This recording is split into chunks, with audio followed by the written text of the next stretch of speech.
Esa señora debió, la fiscal me refiero, debió haber sido relevada totalmente de sus funciones la semana pasada. Por lo menos hay una actuación negligente, omisiva de sus funciones que la descalifica para seguir en ese cargo. Y por cierto, hay otras implicancias, más allá de las que resulten del caso de la investigación penal. ¿Dónde estaba la Autoridad Nacional de Control del Ministerio Público cuando se hace una devolución de 100 kilos de oro? ¿Dónde estaban los supervisores de la fiscal en cuestión?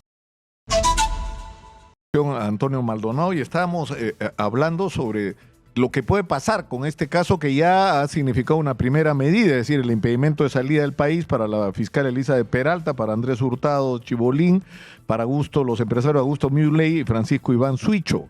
Ahora, yo tengo dos o tres preguntas bien puntuales, Antonio. La primera es, ¿cuál es la situación de la fiscal? Porque ella ha dicho que que ella sí conocía desde el 2015 a Andrés Hurtado, que fue él el que le presentó a los Suichos, porque hay evidencias fotográficas de estos encuentros, pero que ella no tenía que ver directamente con el caso del oro, que además ella es la que se encarga de aclarar que no son 100 sino 200 kilos, pero dijo algo tremendo en la entrevista con Thaís Casalino. Dijo que lo que ella sabía es que Andrés Hurtado era proxeneta. Explícame, Antonio. Ella es una fiscal y el proxenetismo es un delito. O sea, ella dice, como la cosa más normal del mundo, no, sí, yo lo que sabía el señor era que era proxeneta, pero era su amigo y lo frecuentaba desde el 2015. ¿Ah? Sí, es inexplicable, Nicolás. Esa señora, como reitero, estamos ante medidas que si bien son, me refiero a la del juzgado de la Corte Suprema, del juez Checkley, que si bien son bien recibidas, están resultando algo lentas. Esa señora la fiscal me refiero, debió haber sido relevada totalmente de sus funciones la semana pasada. Por lo menos hay una actuación negligente, omisiva de sus funciones que la descalifica para seguir en ese cargo. Y por cierto, hay otras implicancias, más allá de las que resulten del caso de la investigación penal. ¿Dónde estaba la Autoridad Nacional de Control del Ministerio Público cuando se hace una devolución de 100 kilos de oro? ¿Dónde estaban los supervisores de la fiscal en cuestión? Si, aún aceptando la tesis de la fiscal, o sea que la tesis según la cual la policía fue la que devolvió el oro y no ella, ¿y ella qué estaba haciendo? Sentada en su escritorio viendo que todo eso pasaba. Es inadmisible ese tipo de respuestas, y lo mínimo que se espera del Ministerio Público es que ese tipo de personas no sigan sus funciones. Es lo mínimo. Ahora, ella era voceada para reemplazar, ¿recuerdas a Rafael Vela? Cuando hubo la guerra, ese capítulo de la guerra con la fiscal Patricia Benavides, la que iba a reemplazar a Rafael Vela era esta señora. Por Dios. Imagínate. Por Dios, pero en fin.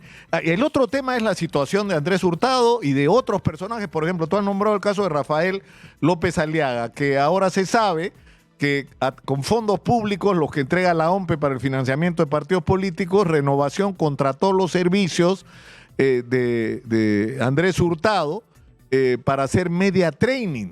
Ahora, ahí va a haber esos más de 600,000 soles del Estado peruano, ¿no?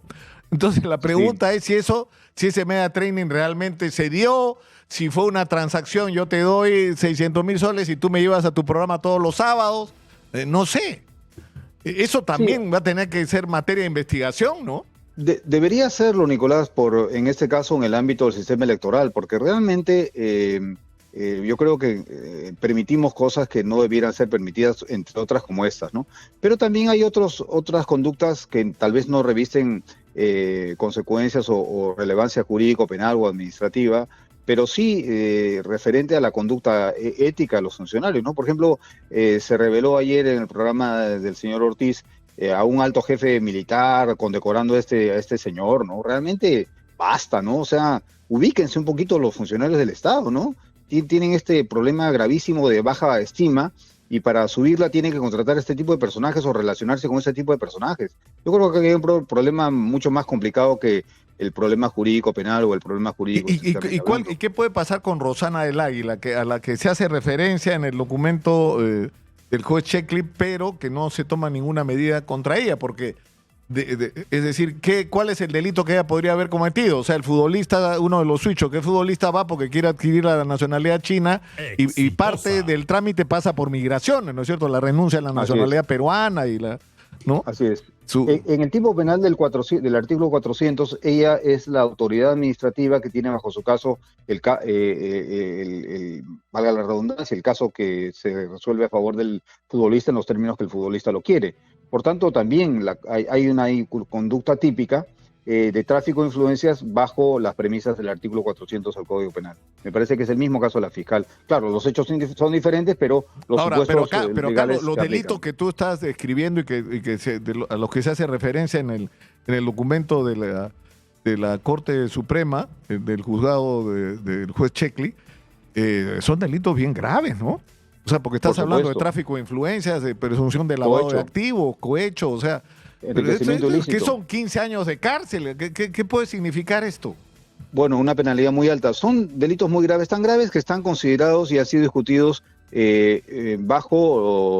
por los estados en el contexto de la adopción de la Convención de las Naciones Unidas contra la Corrupción. Tráfico, influencias, cohecho, enriquecimiento ilícito son los típicos delitos de corrupción que además no solo están tipificados en el ámbito penal nacional, sino expresados